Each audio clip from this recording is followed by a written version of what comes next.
Welcome back, ladies and gentlemen, to the StarCraft 2 World Championship Series. I'm Nathanius, joined by In Control, as we mosey our way on through our round-robin round of 8, going around the bend.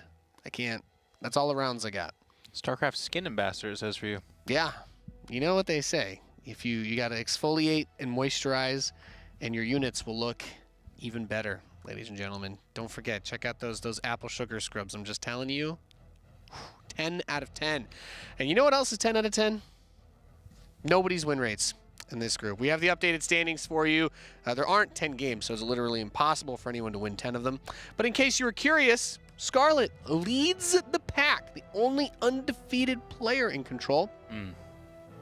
Yeah, she's doing great. Able to secure that win against Time, who's been surprising. Yeah. And poor Probe down at the bottom, but tragically. Also, Puck actually finds himself in that 7th spot. So if he's not able to kind of rally it together, maybe get a little bit of help, yeah, he's in trouble. He's doing his vetoes right now, I think, with Time for their match. So that, speaking of, that match is going to be a broadcast on one of the other channels. There's plenty of streams on to watch all of these games.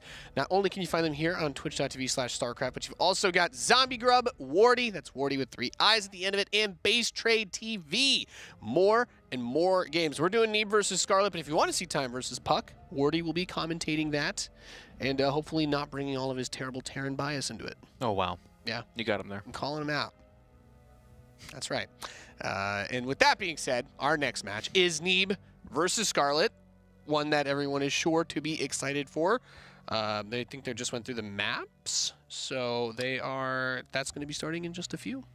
Potential fight for first place. Neeb is only at 4-1, Scarlett 5-0, so yep. Obviously Neeb would also need some help here, but if he 2-0s Scarlett, it puts himself in a spot where he could do it, and that would be a big deal. Being seeded immediately into the finals is obviously huge. Worst case scenario, you take second. You get the second load of. And I was going to say, the second seed isn't even that bad. Like, getting plopped straight into the semis is not the worst fate. But you're right. This is we kind of talked about this in the European group when we started today, where it was like, is Raynor going to get that first seed secured in the series against Cyril? And we have ended up in an interesting spot now, because it's either going to be tied with the 5-1, 5-1, or it's going to be Scarlett really separating herself with that 6-0 lead. And I think in that situation, the 6-0 does guarantee her the spot, right? Depends on tiebreakers. If it goes head-to-head first, then yeah, she beat Time. So even if Time ends up going 6-1 and she goes 6-1 by losing her last match, yeah, I guess it does depend a little bit on who her final series is against today. It might not, though, literally, like I just said. Yeah. Right, yeah. Because head-to-head, she would be, if she beats Neeb here, right? So Neeb and Time would be the two closest opponents record-wise. We get in the lobby invite to kick off this PvZ. Hopefully you guys are really excited. Neeb and Scarlett, I think safe to say, two of the most popular players we've got here. Safe to say. As long as you tell me that it's safe to say, that's really the only thing that matters to me in Control. We're going to start off on Port Alexander. Nice. Nice. I'm just going to let them know that we're ready whenever. Yeah, he always asks, are you guys good? And sometimes they ask us as the casters if we're like, they're like, are you casters ready to start the game? I'm like, yes. I'm literally just waiting for you the entire time. I would love to get into it as soon as possible. Well, they revealed their hand. It's actually Carrie on Discord that then says when they're ready to go. Oh, goodness. And Carrie waits for us to be done talking or something. So that's why in this segment I'm just like, yeah. Did we just start making jokes faster? I don't know. I don't know what we do to speed that up. Yeah, I don't know. I don't know. I think they're ready to go. Yeah, I feel like we could talk about StarCraft in a StarCraft game, but it's just me. Who talks about StarCraft? The greatest commentators in StarCraft history are most known for the fact that they never talk about the game in Control. Don't be ridiculous. Well, with Nick having studied multiple subjects at the university, it's kind of hard for him to focus on just StarCraft as one of the talking points. I mean, Dan, on the other hand, has the opposite issue. He studied nothing in college because he didn't go. Barely passed high school with his gaming addiction, and then what do you talk about at that point in time, right? Yeah, right. No. What are you even certified to talk about? Yeah.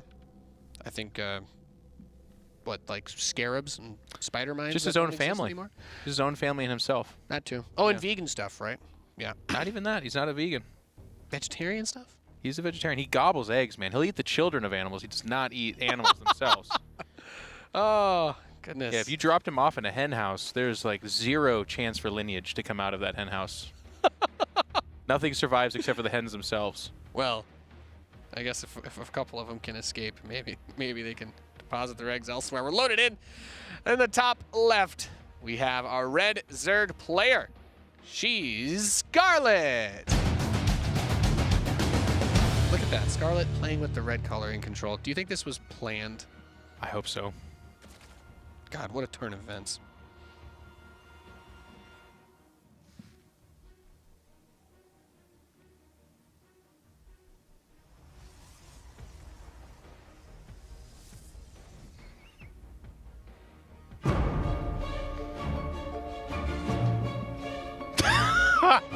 Wow, all right, I'll give you this one. You can have this one. They actually played, you know what did it for me? I was going to go the distance. They played the intro music. It just goes, dun, dun, dun. You got him. All right, Blizzard production, you get me. Time holding my breath. That's Neeb, yeah. It's still Neeb. It's the guy we talked about before and showed the graphic for, and his name's on the lower left-hand side there. It's the worst tradition in StarCraft. The introduction. I do not understand it. It's okay. But I said this once on air as like a WCS challenger, I don't know, like 2 years ago or whatever. And then they did a podcast, like these 3 team owners did a podcast where they talked about how important it is. And fair enough, but I'm not about to talk smack. They were right. It's an opportunity to talk about the teams, and it's another chance to show off who the players are represented by. So fair enough. I can get behind that. I personally would organize it differently and have it like that segment or that beginning is time where we're literally instructed to talk about something about the players and specify the team or something. Introducing them to me is this weird thing where it's like we just do it because we did it in the beginning. I think it's also because back when people were really bad at cutting VODs, they would always cut them in individual games. And someone would be like, oh yeah, it's a Scarlett versus Neeb game 1, and then the next video is game 2. Which actually was terrible because... But every VOD has the player name yeah, at the bottom. Yeah, and it was also, like, it was just bad for anti-spoiler. But now everything's in one big chunk. Like, if you load up the big Scarlett versus Neeb VOD, it's going to start with the player names. Also, the player names will literally be everywhere. Always on screen. Around the video. It's always on screen, yeah. Yeah. And it's on the VOD that you clicked on. Like, I cannot... Someone tell me. Tweet me an answer. I tell you, it's just tradition. It's just this weird tradition that we're stuck on. Yeah. Well, you also and hey, I like player introductions at the beginning, which yes has their name, but that's the chance for Maynard and somebody to start screaming, and it gets on all a stage. On a stage in a big final, there's definitely something to the magic of it. It's just Nate and I at this table, and there's like 3 production guys behind a curtain, huskily breathing, and we're like, it's Neeb, and then there's nothing, and then the dead silence around me, and then we usually just kind of look at each other and then do it again. It's different. It's different set. Yeah, it's not quite the same. These Scarletlings, though. She's putting on the pressure. There's something going on inside the main. Did Lings get in? Yeah. Oh, okay. Yeah, there was like a cheeky Ling that got in.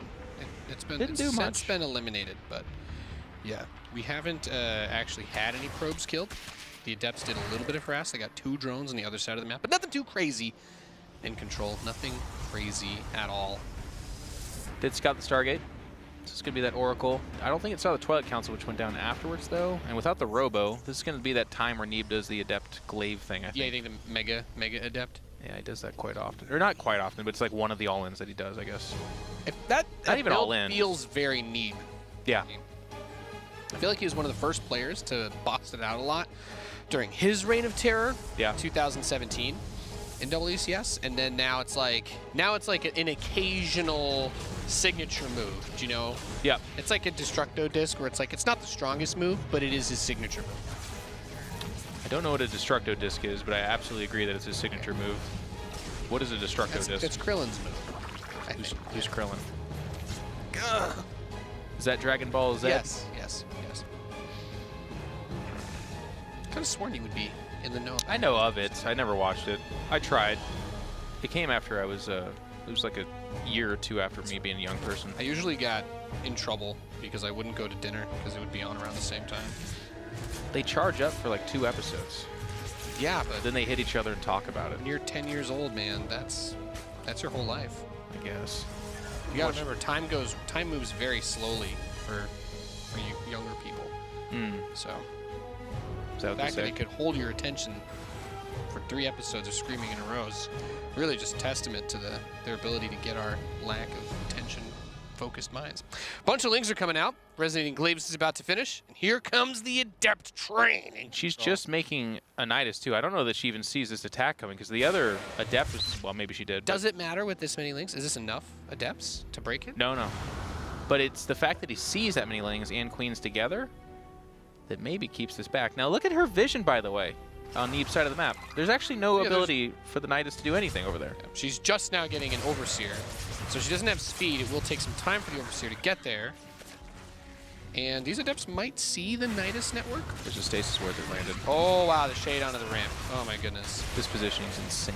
It's one of those disgusting, beautiful moves. God, yeah, Protoss, Adonis, like Neeb could pull off. And he sees the Nidus, by the way. I think he's aware in control. And he's aware now. And that's actually an Overseer going across the map, I believe, to get that vision. Do you think he just recalls the Adepts into the main and tries to use everything to fight? Oh, he's got an Immortal that's about to pop. Doesn't even need to, yeah. So shouldn't need it. And Scarlett's adding more queens and more lings. So this is the all-in, by the way. Here we go. There's nothing else. No, I didn't annoy this. That being said, this one might actually finish. God, maybe Revy was right. These things do build fast. Well... Oh my god! No. Stop! Where's Stasis?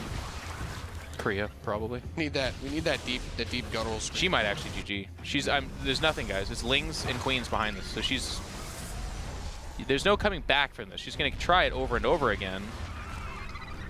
But yeah, she's queuing up multiple Niduses outside the third now. Yeah. Too. She's like full desperation mode. She's like, I just gotta do something. Laser made this work against Rail on the 17th try. I don't see it happening here. Oh, okay.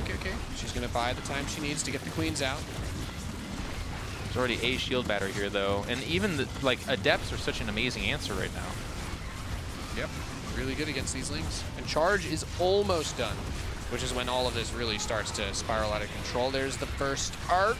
Oh. It's kind of in a weird spot. The link surround is there. God, I love even the Oracle, by the way, back here. Hold position, hosing the lings as they try to get a surround. Both Immortals survive. And now it's 11 drones queued up behind this. So if she snipes the third, there is actually some kind of crazy comeback from that. Neeb, you gonna give it to her? He's got charge, but I guess all his gateways are all just now finishing. So you think he just had like 3 or 4 gates like just finished. So I guess he didn't feel that he had the weapons necessary to try and overwhelm this. And then there's the creep tumor as well. So he's gonna need to get an Observer over there too. Yeah, the War Prism's popping out. I think he just goes for an attack off of this, if I had to imagine. He starts +1 though. He builds pretty quick. For now. Tomorrow. 16 seconds extra, tomorrow. 4 queens. But the Hydras are getting their upgrade. There's +2 melee attack about to finish. I mean, I thought Scarlett was super dead, but those were some spoopy lings. The choice to double down and go for outside the third was huge. Yeah, you know, the other thing is pushing the Protoss player off of that third, because that third is that's the weird one on this map. She forced him off the base that had more resources. Oh. That's the map that does. So is that the base? On Port Alexander, the third that Scarlett took, where the Nidus network is, it doesn't have any half mineral patches. So it's actually the only third you should ever try to take on this map. So Neeb gets forced into taking the worst third that runs out of resources faster as well. Well, that's a lot of queens. Not that many banelings, and they don't have speed, obviously. So I think, yep, he's going to go for it. He pushes forward now. Archon's in the front, Immortals in the back. And actually, these banelings not really finding any kind of connections whatsoever. Yeah, not really a lot of Banes either, right? No Baneling speed, you can't get those connections. Archons do a great job with the support of those force fields, and GG is called. Neeb takes game number 1. Strikes back. Ultimately, sniping the third wasn't enough, and that's just, again, it kind of illustrates how much of an all-in that attack is, right? Like, it has to do... If she would have sniped the Immortals and killed a couple of Archon, or like the force on the ramp, and killed the third, maybe then that's enough. But just lings and queens not enough. Or if she had been able to even just get like some lings from one of the Niduses in like the main base, get some probes. Sure. But just killing the Nexus like didn't really disrupt him too much. And then all his gateways finished, and he's like, okay, well, I guess I'm just gonna kill you because you don't have anything other than upgraded lings. And then the Hydras were very late and didn't have any upgrades for themselves either. Great defense, though, and one thing that, Nate was gushing about, but it's worth touching on again, the positioning of the Adepts on the ramp, because otherwise, Scarlett had more than enough to defend. She had plenty of queens, plenty of lings. Those Adepts get full surround. They just die for free. Maybe they kill their body weight in lings, but that's just simply not enough. But on that ramp, they killed twice as many lings. They killed, I think, 3 or 4 queens, and that really softened the attack as well. So all the little things Neeb did equated to that win, and it was a big win. Good job. Yep, very well done. Going to Kairos Junction for the second map. And, yeah. Very Neeb, very Scarlet games, right? Yeah. Resonating Glaive Adept opening versus a heavy Ling Queen Nidus. And well, I mean, I guess the ending was always going to be whatever if he was able to hold that without losing anything. But, fits my expectations so far. Wouldn't be surprised to see Scarlett do another Nidus build. But Neeb's a hard one to predict. Well, that's his one-off, I feel. I mean, he's not going to do that again, is what I would guess. It's going to be something like an Archon drop or maybe Stargate play. But to your point, you're not wrong. He does mix it up, which does make him a tough opponent, especially in these best of 3. So I think Scarlett, on some level, thought she could get the win off of that Adept opening, not doing much and no economic damage. And she wasn't wrong. He just did, like I said, the hold Oracle position on the ramp, the decision to sack the third, not go for it. That's something you point out, Nate, too.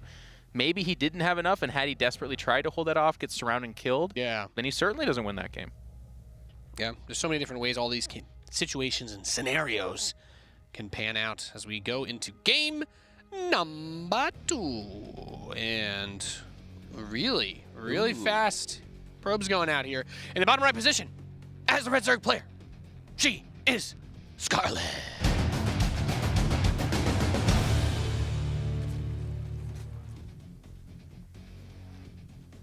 And the top left-hand side, the Blue Protoss from America. It's Neeb. Representing team. Always representing team. USA. Yeah, I need Neeb been with Ting forever. I think those guys still like do their, they have like a tournament cup they run and whatnot. Nice. And good supporters of StarCraft. Whereas Scarlett on Team Newbie, I guess a bit more new, right? In the non-pun sense for StarCraft? For StarCraft, yes. Yeah. Newbie's been big. They've been around. Yeah. They say they've been around for a while. They're not a small organization by any means, but for StarCraft, it's like, yeah, big interest from new organizations is awesome. Yeah, it's cool. Teams on there, or Time, is on there as well. And like Ravi was talking about in the previous broadcast, they do a lot of Chinese events, and Newbie's like one of the premier teams/organizations in that Chinese scene. Yeah. So it's cool. It's just cool seeing new teams come in and players getting signed in 2019 for StarCraft 2, a game that's approaching 10 years old. It's awesome. Incredible. Right. And our viewership's growing and our fan base is only becoming more powerful. That's right. Eventually, we'll take over the world once more. Yeah, indubitably. We're just biding our time. That's true. We're just waiting. Let them get their battle royales out, their Overwatch leagues, that kind of stuff. Let them get it out of their system. That's the cool thing is StarCraft 2 has stood the test of time. It's a great game. And lots of better stuff constantly coming out. The best RTS, man. Yeah. Nothing comes close, baby. So, was Neeb just trying to block the natural then with that really fast probe and just maybe scouting for like a crazy pool timing? Because that's like a really fast time to send out the scout, no? It is, but it was just a hatch block because he didn't even check the main from what I remember. Okay. But, Scarlett was already just like, that's fine. I'll just take the third up with the other one as my natural. All right. There's that Adept getting chronoed out.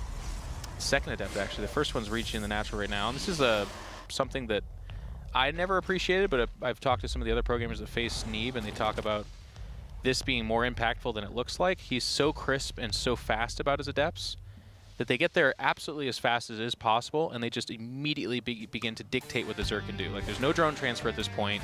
Your slowlings can't do anything. Speed will finish, but guess what? Neeb probably backs out before that matters. Or he just commits to it. He commits to the shade. He had them in between the mineral this is already bad for Scarlett. 3 drones. 4. And I think one of them. Nope. Okay. So they both die, but 5 drones for 2 depths, Jeff. Incredible. Okay. Absolutely worth it. Is that? That's not a wall. No, it's not. No. Goodbye, This is bad. He actually might just die. Well. Yeah. It was not a wall. And the funny thing is, there's no building that fits there, so you actually have to add another pylon. But without knowing, okay, I'm not on like a MSN Messenger level with Neeb or something like that, but there's a lot of Protoss players that will not add a pylon to a wall specifically because they believe it then just gets bane-linked. But it's like, still add the pylon if you mess up the wall because you'll get ling run by it. And yeah, some players won't. Yeah, no, that was awkward. All right, game 3 it is, ladies and gentlemen. As that's a painful way to go out. Especially since 5 drones died, by the way. Yeah, he had an incredible opening. If that adept is walled in, he's just in fantastic shape because the rest of the lings are useless. They kill like the adept after losing 4 or 5. Yep. He adds more buildings behind it, and then she's just in a tough spot. Yep, just gets totally stuck. We do have some updated scores for you on the other matches that are happening at the same time. Of course, these are all on the other streams and whatnot, but we got Neeb Scarlett 1-1. Cham defeats Probe 2-0. Time is currently leading his series against Puck, and Masa is leading his series against Australia. That'd be surprising. Masa's always had a weak spot for TVP, like every Terran, I guess. But poor Probe. Probe got, like I said, I said this day one. Day for him. Yeah, he got fed upon.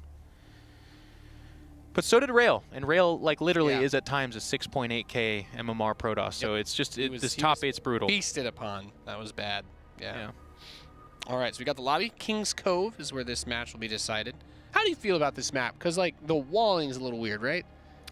Because you got the 2 openings, but a lot of people just kind of make one big wall in front of the natural. Sure. That kind of ignores both of those. Yeah, you're not going to hear anything controversial out of me. I think this map pool is incredible. There's not a bad map in the map pool. Like when we have a best of 7, there's not that dreaded stunted map that comes out and you're like, oh no, I think this so is imbalanced. one of the first map pools we've had like this in a really long time. I would say 2018 was pretty good too, but even then you still had like 1 or 2 of those weird maps almost always, and it would always end up being like game 7 of the grand finals because everyone wanted to avoid it. I don't know. I think you are just saying that. I'm still traumatized. Name for me a terrible game 7 map that we had. I mean, specifically from 2018, I don't know that I could. You cannot. Well, I don't remember the names of every single map, man. Name a final that was bad Dasan Station? That was 2017, wasn't it? It was. Yeah. Well, I'm still scarred from that map. There you go. Secret Springs. That's the truth of it. I just held the doll out in front of you and said it was that map. Dasan Station. I will go through now and find them because I am definitely... I'm curious. I'm not off the rails with this. You don't think so? Someone out there agrees with me. Did you hear Ravi yesterday, by the way, when he heard what railroading, what he thought that meant? Have you ever met a more innocent creature than Ravi? No. Technically, there is a literal definition that would be based off of how railroads kind of just ignore terrain and whatnot, and they just kind of blast it through stuff. Like people's jobs were literally to throw sticks of dynamites at rock formations. Do you know this is not where railroading came from? Railroading is literally if you are a non-track vehicle and you drive up onto the tracks, you will be stuck on it because the rails are inner and they go on the inside of the tires and you cannot turn off of it easily. Oh, okay. And you're stuck on that track. That's what to be railroaded is. Interesting. You're talking about dynamite and blasting through things? Ravi thought it was to be hit by a train? Well, no. I think it's up for interpretation. I'll tell you what. It's 2019. I want your guys' creative juices flowing. I'm going to leave this open for you guys. You can do that. But if at a party, someone says, I got railroaded into being here, and you're like, wow, you mean you drove your SUV through someone's yard, blasted through everything? Take it away, Nate. It's game number 3. I'd hate to Who not are do these the most guys? important thing in the match. In the top left, she's in red. She's Scarlett.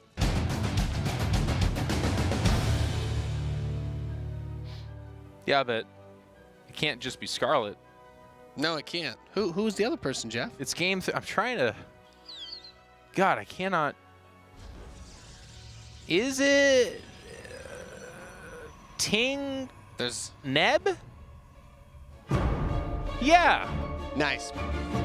the Thunder Shaft Neeb, Neeb. himself. Guess what his Wallen's gonna be in, by the way. Yeah, so It's gonna be good. you can fit a gate there, right? Yeah, Yeah. and he will. He'll press it in tightly. Yep. It actually might be a little bit big. I'm not even kidding you. Look at this. Is that? Okay, so is it tight at the bottom of the Wallen, and then he's going to put Tight a at space? the bottom. And Oh, he's okay. he's All got, right. I think space for one building on the top end. Okay, that makes more sense then. Yeah. Phoenix first off that Stargate.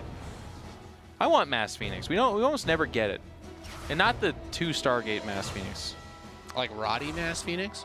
He has 1 star. Well, he does 2 gate as well.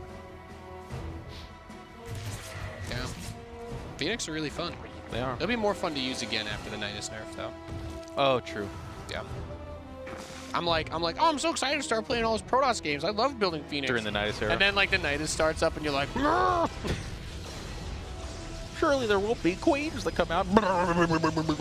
19 40, then queens. 40 Zerglings, and I'm like, but charge is only 10% off. Good times. Oh boy. It is Oracle, by the way. It's not going to be Mass Phoenix. Nice. Into the Archon drop, probably. Ooh, is it though? What the fucking Is it Stargate? though, Jeffrey? Look at that. 1 second Stargate. Do you think it's just more oracles? Moracles? No, not from Neeb. I would love that, but no. Ooh, slightly out of position here too. It's a Neeb thing, right? It's hard. I will say this, as I spent all of 2017 being a Neeb fan. His highs are so incredible. He's one of the best players in the world, but then he just does some really random, sloppy, weird things. And you'll talk to him, or you'll hear his interview, and he'll be like, yeah, I'm sick and haven't slept in 4 days. Do you, You're like, yeah, oh. do you think did the success get to him? No. I think he's just always been like that. Okay. I also think scenes catch up to their masters, right? Like, that's kind of what we're experiencing with Cyril. Yep. Cyril was the best player of 2018, no question about it. There's going to be some weird people in the chat like, no, we didn't spend the whole time in Korea.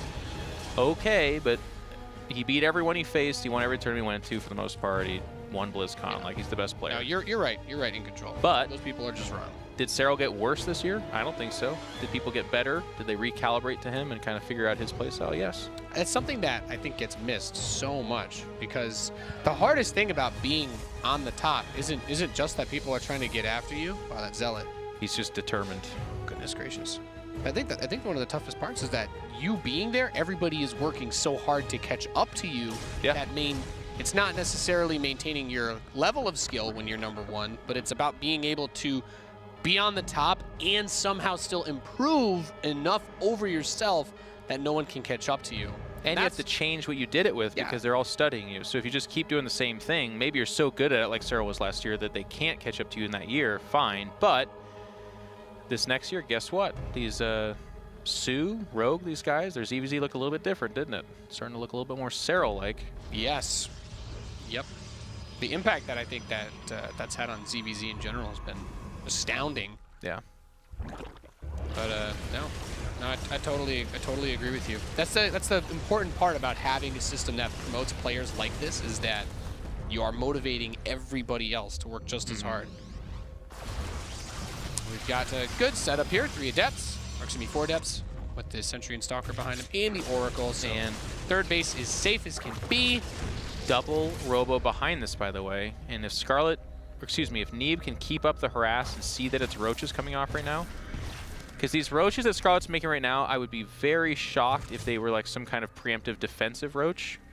When you face double Stargate, Phoenix, you're anticipating being able to hit a timing with those Roaches. And here they go. They're going across the map now. Maybe even a Nidus, but there is none made yet. 2 Immortals on the way. Oh, come on. Let's get going.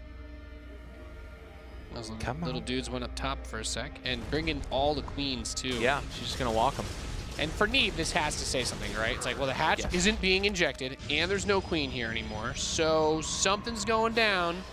What is it? What's happening? And this is what Neeb's so good about. One of the things, by the way, he some players will be like, well, I'll add a shield battery or 2. Neeb's like, no, I'll add 3 minimum, maybe more. Like, if you're going to put the whole game on the line of a timing attack, you have to catch him way off guard for it to work, because he's absolutely going to defend the crap out of it. Yep, here come the Ravagers, their transformations, and the Queens in hot pursuit. First couple of vials going to get dropped down on the pylon. A single Ling fates the Stasis Ward. There's another one there, but the Ling triggers that as well. Well done by Scarlett. So many shield batteries here, though. Like, it's literally 5.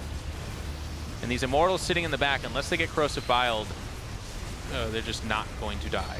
Phoenix lifting up as much as they can, just removing units from this fight. But the shield batteries are starting to run out of juice, and there's still a lot of roaches. Immortals number 3 and 4 show up for Neeb, and the first one is going to start to be target fired down. It is destroyed. The barrier's triggered on 2 more of them as the Phoenix lift up more. We do have another warp in of Zealots coming in. The probes were pulled off from this base. 3 Immortals are still standing strong, however, in control. The army is starting to get a little bit diminished, but they're getting a surround on that front Immortal. It looks like it will get sniped, but it's just the Queens, and there's no retreat from here. And if you look at the reinforcements, it's just about non-existent. Now, Scarlett is up a few workers, but she's not teching anywhere. Oh, she is going to add, I mean, there it is. Drones are queued up, so she doesn't believe it's over yet, and will stick around. But was it enough damage? It's going to be tough. Tough to say. Yeah, that's, wow, and you know what? Also nice, just in case whatever happens, a lot of batteries are still at that base too. So these units post-fight recharge the shields super fast. It seems like there's a pretty nice window here for him to try and counterattack, right? I don't think so. Had he not lost his probes, yes, but he lost something like 15 probes or whatever it was, so he's actually down to 48. To be fair, though, Nate, he's actually doing it. 5 Immortals. He's not building any more probes. If you look at production tab, you just nailed it. Or 6 Immortals, excuse me. He's going to add more sentries, and he's just going to go for it. He says, you're transitioning to Hydras, so you don't have Ravagers, and you're going to try to drone up right now? Okay. Rather than have this game go on, I think I can win right now. Yeah, the Prism is done, too, so the Phoenix grab a handful more drones, and here comes Neeb. And poor Scarlett actually has no idea. There's no Ling post up there. It's just going to be when this army hits the creep that she finds out. She has been making army, but like I said, this is like fairly unupgraded Hydras that are getting pulled up into the main now, facing a completely dedicated 3-base timing attack from the Protoss. Yep. So here comes the big attack. There's the hatchery up front. No way this base is getting finished. He won't even go for it. He shouldn't. It's a distraction. Needs to decide where she wants to try and make her hold. It's going to be at the top of this ramp. Everything is back over here. There's the Guardian Shield pop. These units just step straight up. Corrosive Bile is going to land smack dab in the middle of one of the Immortals. Yeah. But there is so much Protoss here for our Ting player. Breaks those force fields open with the Ravagers, but I don't think it's going to be enough. No. It's just way too much here. 25+ army supply. The Ravagers now are not insulated. The Hydra count is dead, and Scarlett taps out. Neeb takes the series 2-1, and Neeb didn't play very well, very clean. Aside from not walling in game 2 and losing the game instantly after getting a bunch of drone kills. Yeah, but having that killer instinct, that's such a Korean quality, I want to say. Like, a lot of players in the situation that Neeb just had in that game 3 would make the choice to just Chrono Boost out probes, tech up, and that's fine. It's not like he was behind and going to lose from there. But for him to be like, no, wait, that was all your queens. You reinforced that with a few waves. Yep. I scout you. I see you transitioning to Hydras, which means I'm not worried about this huge count of Ravagers and Lings and Roaches. I think I can just win right now. So rather than take it to the unknown, he goes with what he's pretty sure is a sure bet and gets the win for himself. We've also seen this fall on his face a few times, and that's the danger of that kind of play style. But Neeb is our American player that encapsulates the Korean style with his own flair, and it's nice to see. He's very good. We have updated results from this round of our round robin for y'all. As we had, of course, Neeb win 2-1 over Scarlett. Cham defeats Probe. Time defeats Puck. And Masa defeats Estrella. There you have it.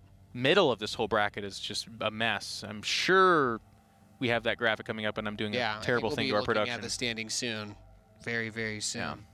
But not unexpected, I would say, right? I mean, Time's been playing really well. He continues to perform and makes me very excited to see how he does in the bracket. He's a lot of the players that we have that come in from like the Asian regions that aren't Korea, we don't generally have as much information about them because they play, you know, in tournaments that don't get broadcasted for our audiences. And generally Did Puck just speaking, lose again? What's up? Did Puck just lose again?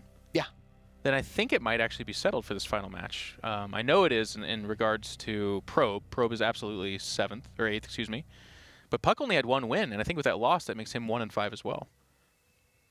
We'll have to wait for the graphic, but I think it is. Ouch. We do have our schedule for the rest of our games. We'll be covering here the final series that we will be bringing you. Well, I guess we could technically get into other stuff, but it's going to be Estrella and Time. So Terran versus Protoss, ladies and gentlemen. Don't go anywhere. You're watching the World Championship Series.